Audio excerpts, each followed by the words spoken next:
Hey, good morning and welcome to Hire Navigate Your Job Search. Get ready to amp up your career game as we dive in the ultimate job search adventure with a special guest today. And if the prelude, or excuse me, the introduction as far as music didn't give you a tip off, as we discussed, we'll probably quickly find out. But before we do, I want to let everybody know that we are actually streaming from LinkedIn Live, Facebook Live, and YouTube Live. And then by Sunday, all these get wrapped up and uploaded into all the podcast platforms, including Spotify. So with the job market consistently evolving and layoffs becoming all too common, we're here to make sure you're fully equipped to handle anything that comes your way. Today we have a fantastic guest, Phil Connor, who is a seasoned business development leader, expertly expanding manufacturing fields. As you can see, I'm reading from the script here. Service capacity and revolutionizing production equipment life cycle management. He's also a sales leader, innovator, and master at building companies. And he also was a part of myself, the co-host of Coffee with George and Phil, if you remember that, back in 2020 to 2022. You see here, our mission before we get started and bring him on is we want to help you navigate the job search is simply yet powerful, but take one topic and go full throttle with our guests to explore the nooks and crannies of helping successful navigate your job search. Today's topic is a crucial one. What do you do before getting the axe? So we're going to go through those questions and already happening and rumors of more to come, as we heard just this past week, Alliance, and then of course there's some rumblings with some other tech firms that are going to do another round of layoffs, which they've done already a few. We're also ensuring you not caught off guard, let you better prepared and ready to conquer any challenges that come to you. But not all. Phil's an amazing guest, as I said. He and I co-hosted Coffee with George and Phil that is still on the podcast platforms. You can go out there and search those, and they're still all relevant today. So you know that you're in a treat for an value, expertise, and dynamic energy with Phil Connor. Hey, welcome, sir. Morning, George. Morning, everybody. I'm through the wonders of technology joining you from the airport terminal here in Denver, Colorado. But I'm excited to join you this morning. And joining you, George, I know before we get into it, last weekend, I think it was, you and some family members did a Tough Mudder. Yeah. But I see you didn't wash everything off your face after you were done there. Yeah, my younger son tells me all the time, Dad, you got to cut the caterpillar off that lip. And so, yeah, we might, well, I definitely have to do it pretty soon, as we both discussed earlier. I think that the topic that you have today on the show is certainly timely. There's a lot of stuff going on in the market, but actually kind of resonating close to home, as I understand you're possibly in transition as well. Yeah. I think we all get off, thrown off, as I use one of the terms in my second book that I came up with is that, life is never always going to throw you the fast, straight pitch. You got to learn to hit the curveballs and the change-ups. And so that's, one of the processes that I talk about very passionately in the book, as well as speak to, is that everything's a process prior to laying off, fired, terminated, whatever you want to call it, all the way through landing your job. If you're disciplined enough, and I think one of the things that people realize or don't realize until it's really happening to them is how much work it takes. And then more importantly, where do I start? So, but yeah, I think it's time to turn around and cut the caterpillar. Well, it doesn't look bad, just different. I tell people it's my Harley look, right? I'm just jealous. Okay. I can't grow one in. It doesn't. I grew in a beard and goatee a couple years ago. Well, it's a few years ago now, and I shaved the goatee and the beard, and I just left the mustache over the weekend. And I walked in and saw myself in the mirror and laughed hysterically, and nobody ever saw that mustache on me. I don't I don't have my face has enough challenges. I don't need to add hair to it. No. I have that problem on the outside. So my younger son, who razzes me, and we both think very much alike. You know, when I started doing the whole thing, he's like, "Yeah, that's got to go." And then of course it got down to the goatee, and then it got just really bushy and everything else. He's like, well, "That's got to go." And then of course, the last couple weeks is, the last thing needs to go. Well, the maybe one of these days you could do it right on the show. You could just shave it right, and then while Are you pressuring me to do so? viewers could be not judging, not the but I think the topic that you had today, you know how to prepare before a layoff or a firing is coming, and we're seeing just even in the Twin Cities, but around the country, the companies are starting to tighten their belts. It's a mid-year, and for whatever reason, a company makes a strategic decision to reduce headcount. That puts people in a uncomfortable place, and often um, an area that they don't know what they should do. And I really love the platform that you've created, both on this podcast as well as in your books, George, of paying it forward and helping people that find themselves in a tough situation. You know, I appreciate that. And one of the things that I get really great satisfaction out of is that one of the things I tell people is that what you'll find is that the people you think are going to help you probably help you the least, and the people you don't even know yet will help you the most. And I've seen that happen to myself in some previous job transitions. And it's interesting when people actually do that, they come back and they're like, "You're so right. There's some person that I met through somebody else, and they helped me get, to the final round stage. I would have never gotten an opportunity." And so it's like, you've got to be able to cover and try all your bases, because the three or four things that work for me might not work for you. But I think back to your earlier comment on the industry and so forth. Yes, the thing is that what I find when companies do layoffs, they don't do big enough. And some of these big tech firms, they're already starting to talk about their second and third layoffs, right? And that creates a bunch of concern with the rest of the people, especially your best talent, right? It's my second book, right? How do you retain your best talent? Well, it's never the people that you want to leave the company to leave. It's always the people that are, the great talent that That basically have says, options. yeah, exactly. To say, you know what, I'm not dealing with this anxiety and stress anymore. So, I guess the first question for you is, can you share some signs or indications that someone might be at risk of being fired or laid off from their job? That's a tough one because every work environment's a little different. I think that the key is to be the term. I think that it comes from the military, as you know, is situational awareness, is being keyed into what's going on. Are you not getting volunteered or given assignments? Um, Because you can't do things the, half-assed. oh, look at you. Yeah, here we are live. There you go. Folks, you're seeing it live, the demise of the caterpillar. Um, but as I was saying, you may see that there's projects or assignments that are coming up that you're not getting volunteered for or assigned to. Maybe your leaders are not responding to emails or messages.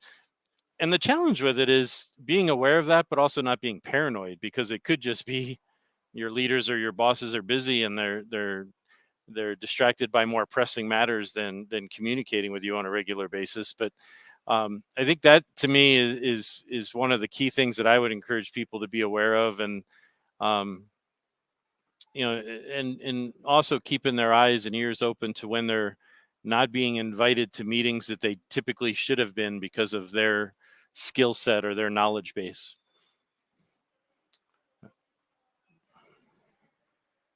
I think. You're absolutely right as far as the meetings.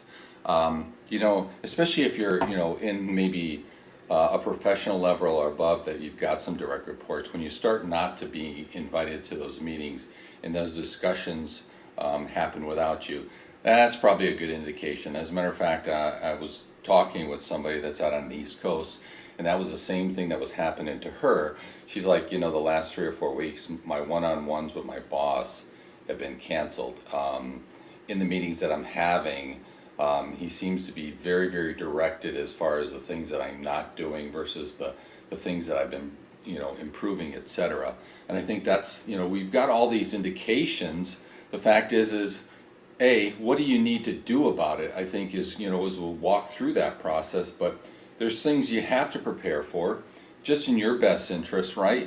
My whole, when the decision is made, right, whether the company has lost 42% of their sales or something like that, is an indicator, right?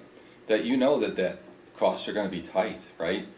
And a lot of times, other than material costs, labor costs are probably the second biggest cost item. So you've got to basically kind of put that into your mind and say, okay, what are the things that I need to do to prepare, right?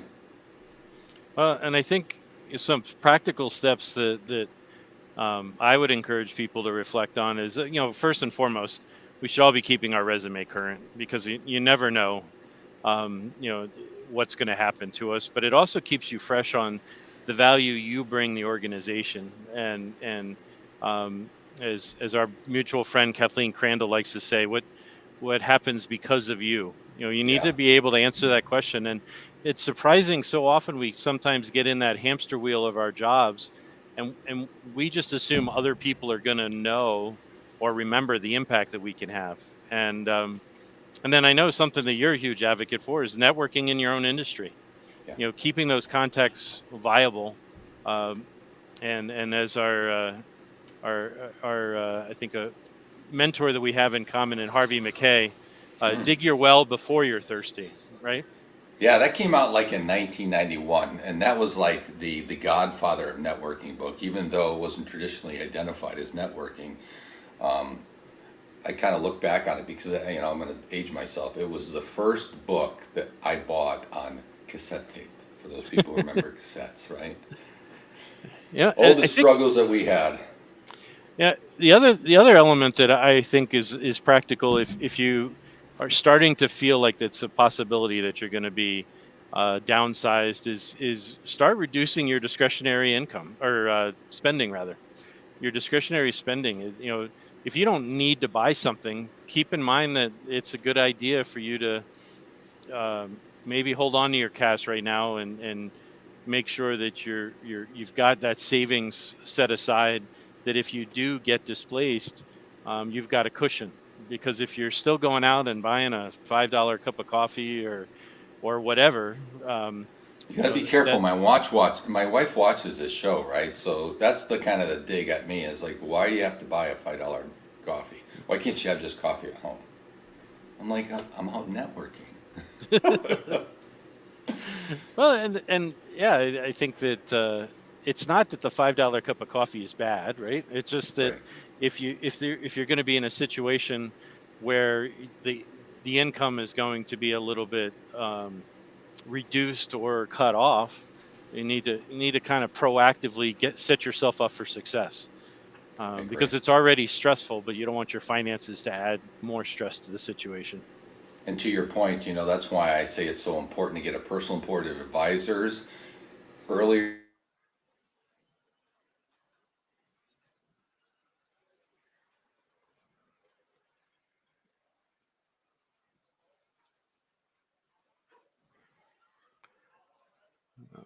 Not sure if George froze for everybody or just for me, but I see the clock still going in the streaming, so I'm going to assume that he'll be back with us in a moment.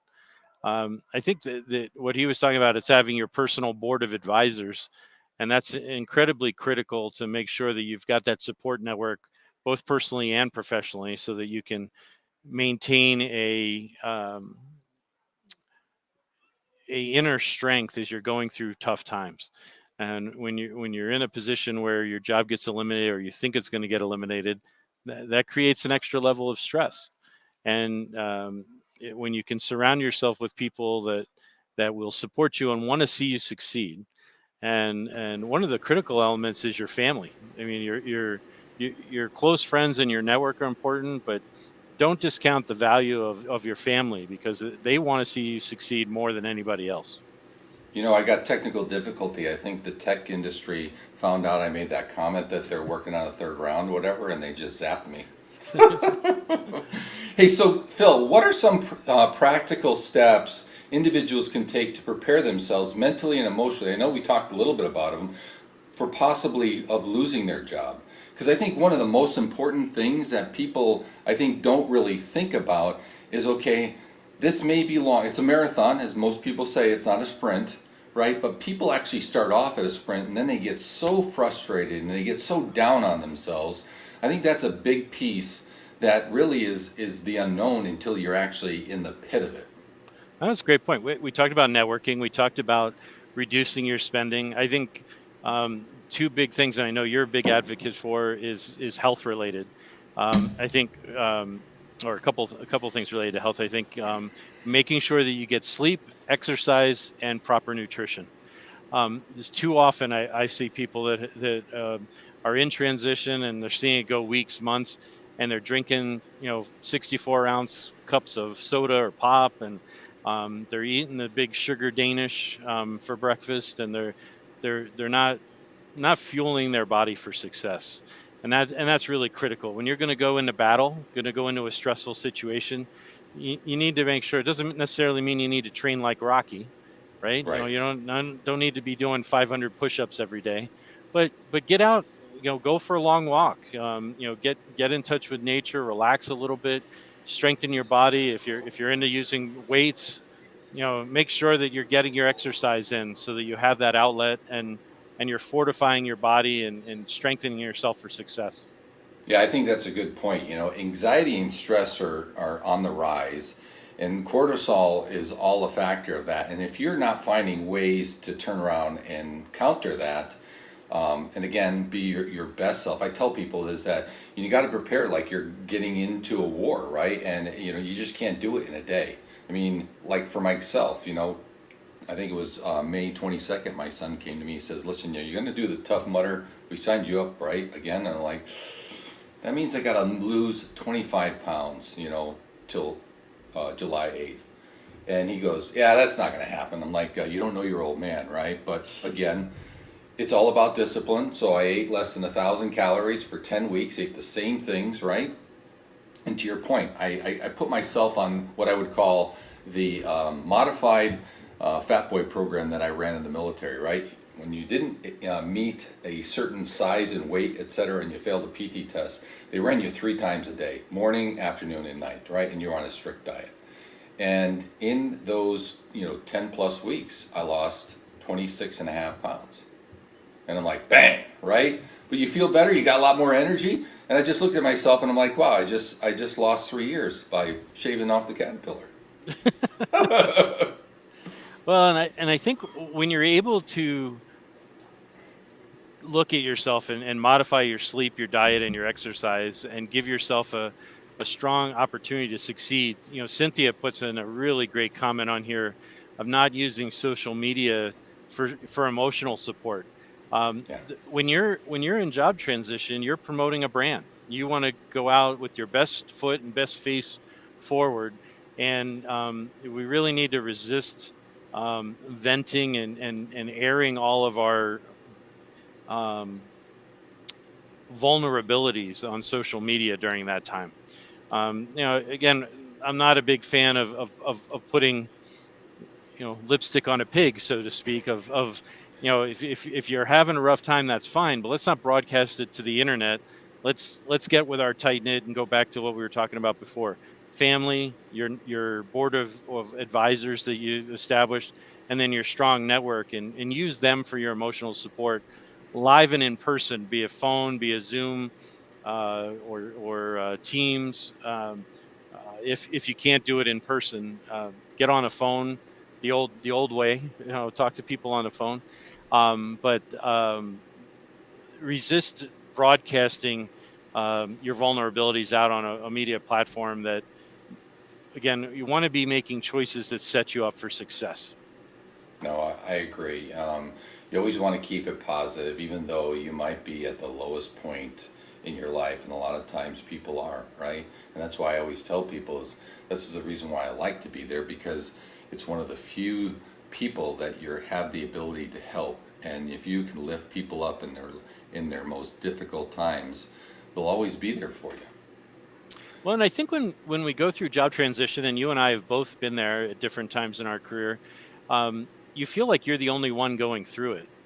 And there's a lot of consolation in knowing how many other people have walked that walk, that they've been in your shoes before, they've navigated that uncertainty, and then they got on the other side of it.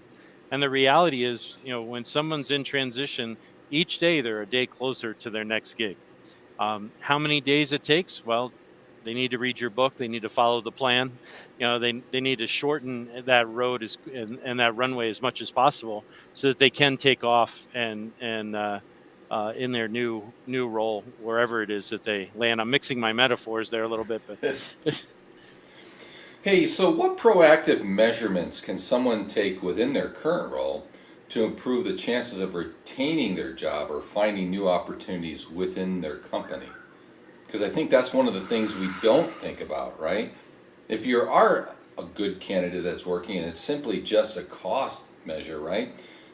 At least from my perspective, if you're working in one of these large companies, there's definitely going to be opportunities elsewhere in the company that they're having a struggle to fill. And if you have the background and skill, at least my perspective is why not start internally networking if you haven't been doing that the last 20 years at 3M, which I always ask people, how many people you know outside of this company after you've worked there 25 years? They're like that. Well, also, how many people do you know in the company? And they're like, only in my department.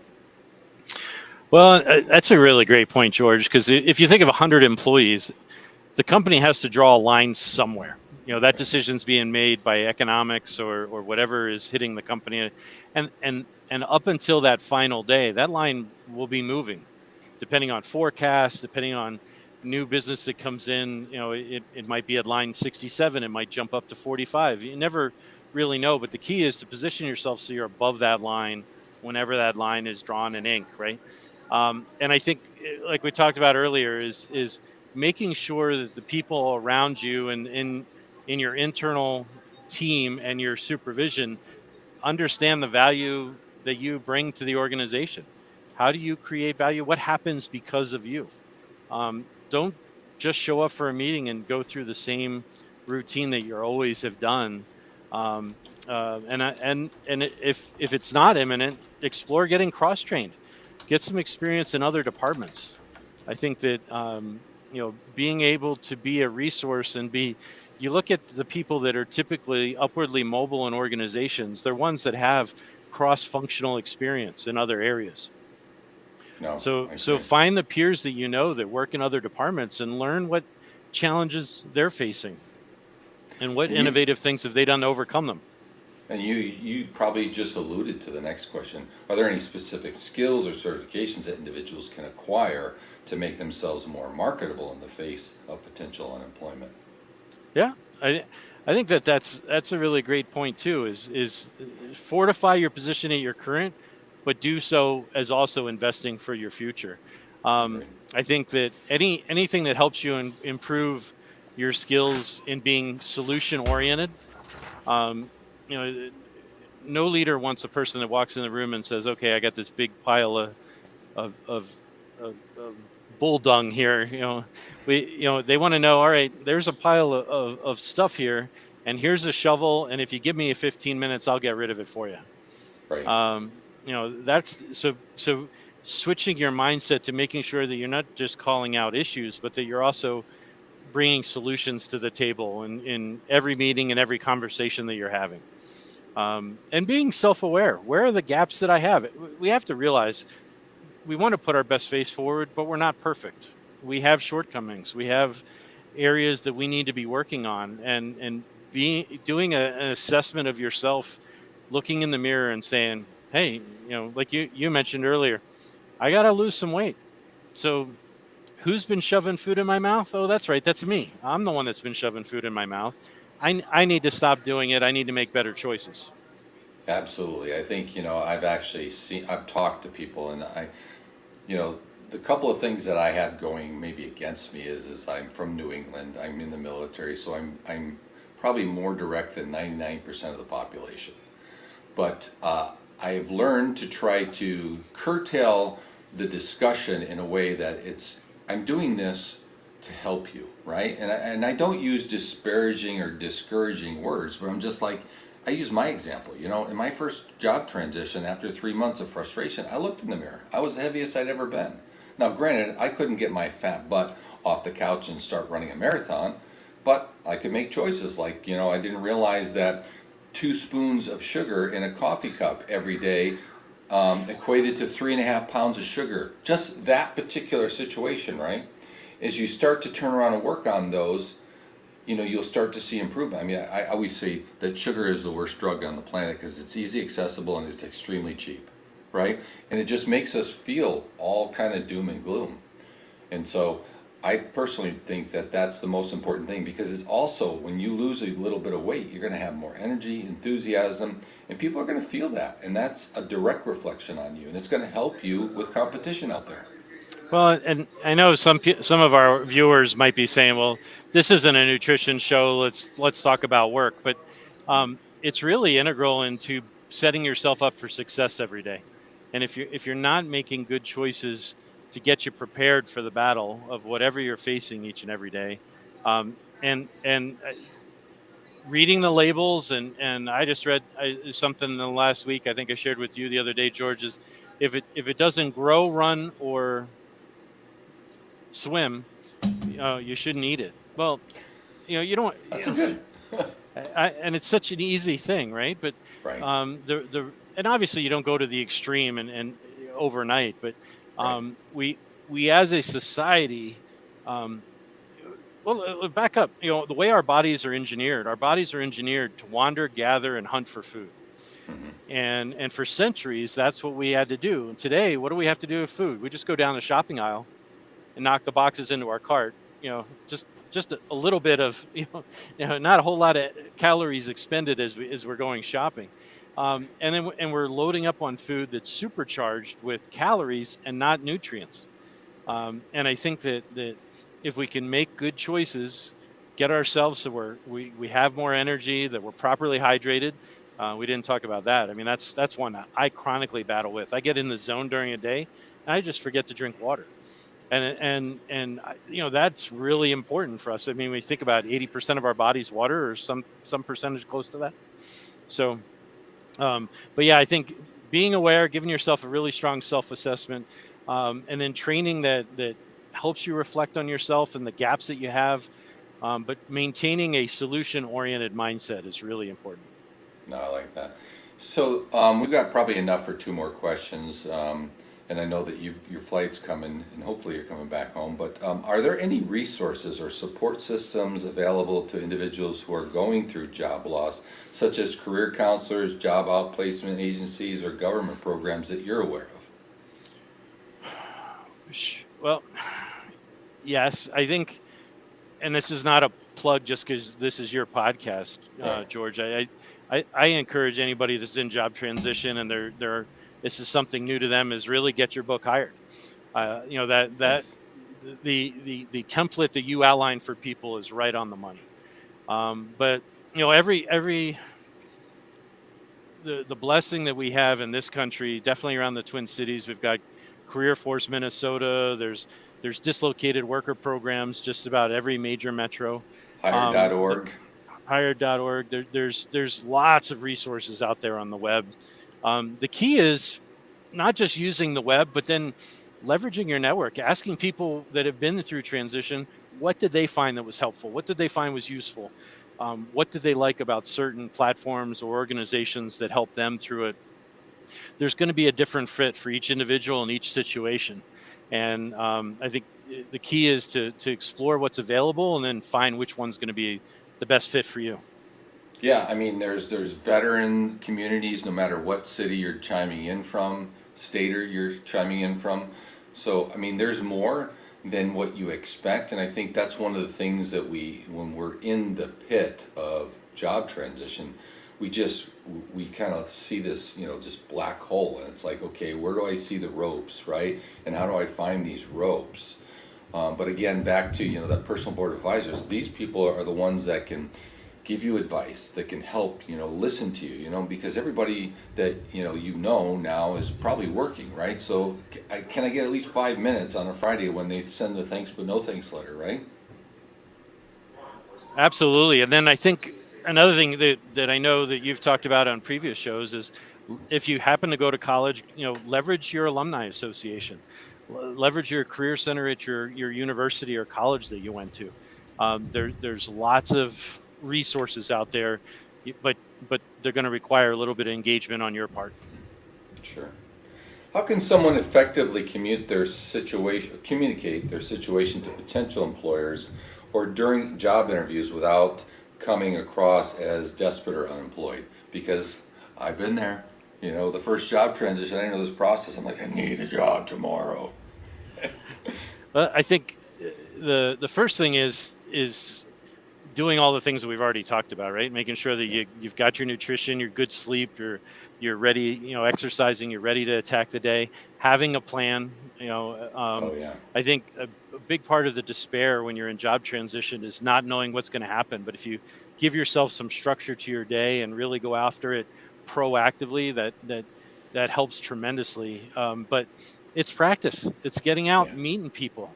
If you're not working 15, 20, 30 people a week, get out there, shake hands, meet people, do the Zoom calls or the Teams meetings, um, and practice your pitch. You don't want to be practicing during the job interview, Yeah. in my opinion. I think That's a when good you point. meet people and you tell your story and you share where you've been, what your journey's been, and the value that you can bring an organization, it helps you hone that message and helps you refine and get really locked into the impact that you can bring a company.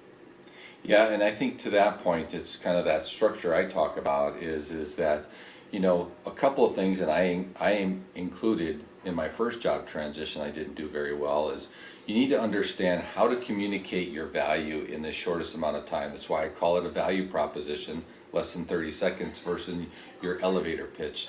Because your elevator pitch is longer than a minute, and it's all about what you've done, and you're forcing that listener to, well, I don't know how that relates to maybe somebody I know, or maybe somebody in my organization might need your services. While the value proposition clearly identifies two or three things that they see a huge value, and I always say it's the taste of the cake, not the ingredients, because they'll lean in and say, okay, this is part of the cake, I want to know the ingredients for it. Then you've got a really good discussion going on. So you're bringing in that discussion, and it's positive. And then the last thing I always tell people is you got to know your clear ask, right? What are you looking for? But more importantly, to keep the pipeline going is that, the second portion of that ask is I'm also looking to network in my situation is private equity firms, board members, and CEOs, because they're people that are going to be hiring guys like me and girls like me, right? Absolutely, and I think two things that come to mind for me is on building on what you just said. Is the first is don't go into a networking meeting looking for a job. Go Yeah, into a networking meeting looking for a relationship build a that's going relationship. to. It's a marathon. You're going to need to meet lots of people. You're going to need to meet lots of people and develop relationships, and eventually the great opportunity will reveal itself. The second thing is that I think so many people, and I'd like you to kind of weigh on this because I know that this is something that you've come across as well, is if you are a mid to high level manager and you're in transition, stop for a minute and think, if one of your people was in this situation, how would you coach them? Hmm, What guidance that's would you good. give them to execute? And are you following what you would preach? I like that. Agreed. Um, so before we sign off, and I appreciate you jumping on the call from Denver Airport. Any final thoughts that we maybe not talked about, things that we can do prior to the axe falling or seeing the signs of the axe falling and being better prepared? Again, George, I love being joining you on these programs and being able to pay it forward and share some of my experience. And there have been job transitions in my career. I've found myself in what I call career cul-de-sacs, where maybe I wasn't unemployed yet, but I was underemployed. And when you go through times like that in your career, it gives you, I think, a unique perspective. And the key is to get out, meet people. When I first started networking, and when you and I first met, maybe 4 or 5 years ago now, um, I didn't think there was any value I could bring the people I was meeting. I didn't really know what to expect. But what happens fairly quickly, and if you're committed and you put your head down and you work and make a plan, execute the plan, um, is that you start to build this board of advisors and this strong network of people that want to see you succeed. And you never know when you're going to get help from people. Like you started early in the beginning of this program, you mentioned you're always surprised by the help you get and where it comes from. But the reality is you never know when you're going to be sitting next to somebody on an airplane and their neighbor works for the company that you really want to work for. Bingo.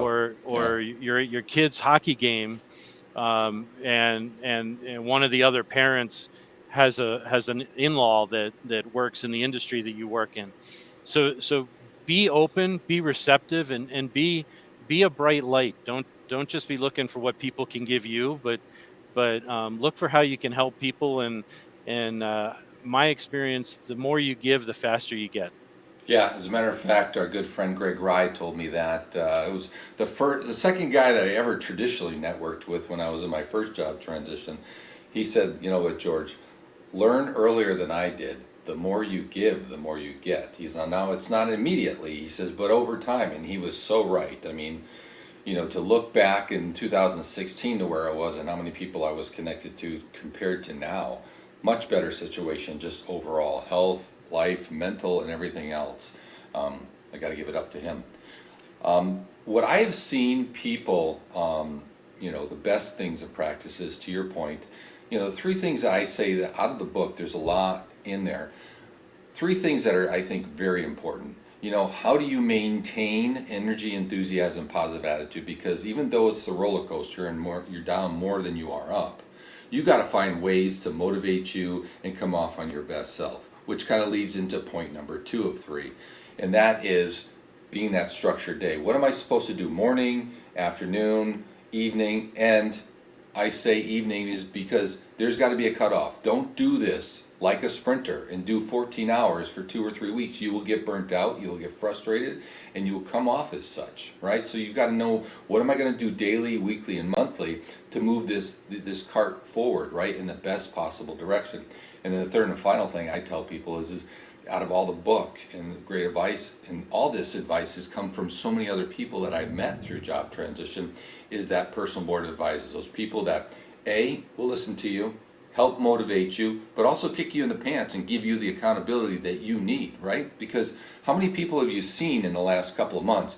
I posted 300, resumes on jobs last month and got no interview. Well, because the percentage of securing a job through submission of resumes are very minuscule, right? And Sure. actually securing a job through networking, the national average is 84%. So where should you be spending most of your time? Networking. Well, at Ignition Laboratory, and if any of your viewers are interested, you can follow Ignition Laboratory on LinkedIn. But we I talk do. about a combustion triangle, and combustion needs three things to survive. It needs heat, air, and fuel. Well, the same thing's true of each and every one of us, right? Our inner flame, if you will. If we have passion in place of heat, and that means you need to be all in. You need to be focused on what you're doing and just absorbing information. Air, consistency. So passionately and consistently. And then the last one is, instead of fuel, developing your skills. So passionately, consistently developing your skills. Job transition requires the exact same thing. You can't expect a lightning strike to light your campfire, right? It's gonna take a little work to get that campfire lit and burning bright. So you want to land at the next job or explore another vocation. It's going to take passion. It's going to take consistency and applying, and working the plan. and building your skills and making yourself better. You know, if you're thinking that people are going to just hire you because you're Phil Connor or because you're George Murray, it's not going to happen. You got to say how you're going to bring value to the organization, and then show it. No, I agree. Well, sir, it's been a pleasure, and it sounds like what you just said might be a start of a good book. Well, Well, we've safe got it. travels. Go Thank you. ahead. I was just going to say we have a neat initiative starting in August, and looking to share that journey with everybody. But if I can ever be of help to you, George, or any of your viewers, I'm always happy to help folks in any way I can. I appreciate that. We're going to put you back in the studio, and we're going to wrap up. Okay. All right, so you guys heard it from the guys who've been dealing with it and working with a lot of people over the last couple of years in job transition prior as well as post. We have a lot of experience just because of the network and the people that we've worked with that have helped us. We've helped them. And I think there's a big portion of paying it forward. It's truly a blessing in my perspective. It's a learning process. And a lot of those people that I referenced is, on the personal board advisors are all people I met in job transition, not people I've known for 15, 20 years, right? It was just great people, great skills, great attitudes that helped me through some difficult times. So again, I appreciate you guys chiming in. Love to have your questions during the show. We got the next show next Friday, and wish you a great weekend. Your mind will press the